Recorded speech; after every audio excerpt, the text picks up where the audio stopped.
In critical race theory, white privilege is a way of conceptualizing racial inequalities that focuses as much on the advantages that white people accrue from society, as on the disadvantages that people of color experience. Most such theories focus on American and European societal condition, since inequality between whites and non-whites is a long-standing feature of these academic areas. White privilege differs from conditions of overt racism or prejudice in which a dominant group actively seeks to oppress or suppress other racial groups for its own advantage. Instead, theories of white privilege suggest that whites view their social, cultural, and economic experiences as a norm that everyone should experience, rather than as an advantaged position that must be maintained at the expense of others. This normative assumption implicitly constrains discussions of racial inequality within the dominant discourse. Such explanations are limited to factors specific to disadvantaged racial groups, who are viewed as having failed to achieve the norm, and solutions focus on what can be done to help those groups achieve the normal standards experienced by whites.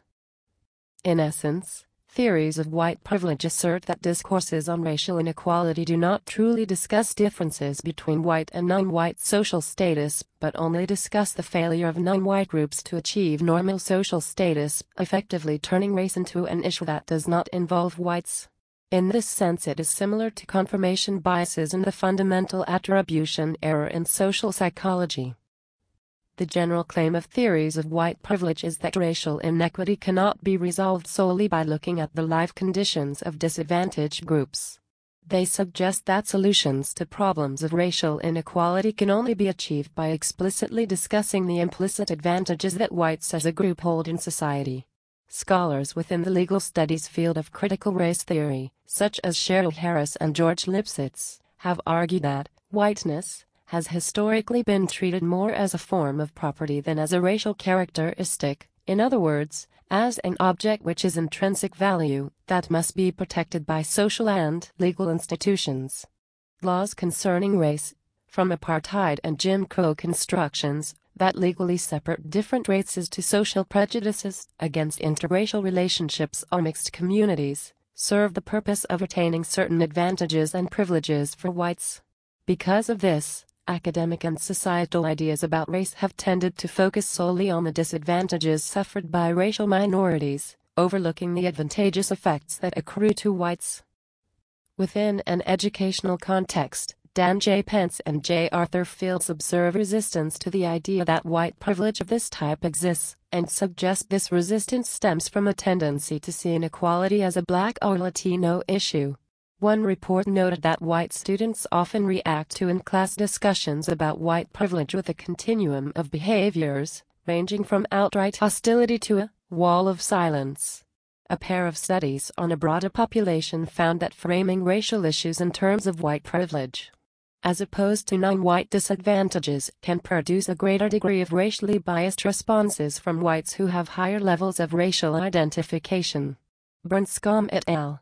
Demonstrate that framing racial inequality in terms of the privileges of whites increased levels of guilt among white respondents. Those with high racial identification were more likely to give responses which concurred with modern racist attitudes than those with low racial identification. According to the study's authors, these findings suggest that representing inequality in terms of outgroup disadvantage allows privileged group members to avoid the negative implications of inequality. History. In his 1935 Black Reconstruction in America, W.E.B. Du Bois first described the psychological wages of whiteness. It must be remembered that the white group of laborers, while they received a low wage, were compensated in part by a sort of public and psychological wage. They were given public deference and titles of courtesy because they were white. They were admitted freely with all classes of white people to public functions, public parks, and the best schools. The police were drawn from their ranks, and the courts, dependent on their votes, treated them with such leniency as to encourage lawlessness. Their votes elected public officials, and while this had small effect upon the economic situation, it had great effect upon their personal treatment and the deference shown them. White schoolhouses were the best in the community, and conspicuously placed, and they cost anywhere from twice to 10 times as much per capita as the colored schools. The newspapers specialized on news that flattered the poor whites and almost utterly ignored the Negro except in crime and ridicule. This concept was later taken up by David Roediger in his 1999 book, The Wages of Whiteness, Race, and the Making of the American Working Class. Theorists argue that whiteness, as a marker of a social status within the United States, is conferred upon people in exchange for an expectation of loyalty to an oppressive social order. This loyalty has taken a variety of forms over time: suppression of slave rebellions, support of whites-only unions, and promotion for police brutality. Like currency, the value of this privilege depends on the reliability of a white appearance as a marker for social consent. These theorists argue that with enough counterfeit whites resisting racism and capitalism, the privilege of whiteness will be withdrawn and prompt an era of social redefinition. Without such a period, they argue, progress towards social justice is impossible.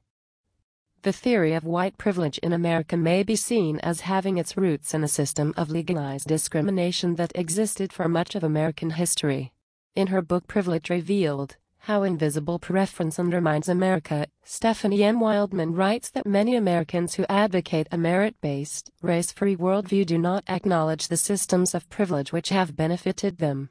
For example, many Americans rely on a social or financial inheritance from previous generations, an inheritance unlikely to be forthcoming if one's ancestors were slaves. Whites were sometimes afforded opportunities and benefits that were unavailable to others.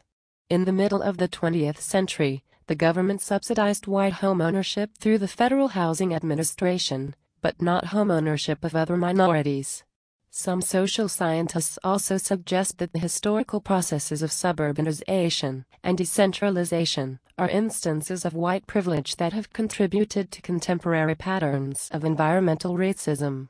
Sociologists in the American Mosaic Project report widespread belief in the United States that prejudice and discrimination in favor of whites create a form of white privilege.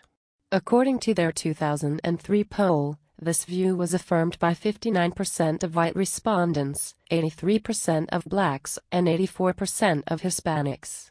Many see a continuing, although not legalized or acknowledged, system of advantage to white people in areas such as housing, salaries, access to employment, especially to positions of power, access to education, even life expectancy.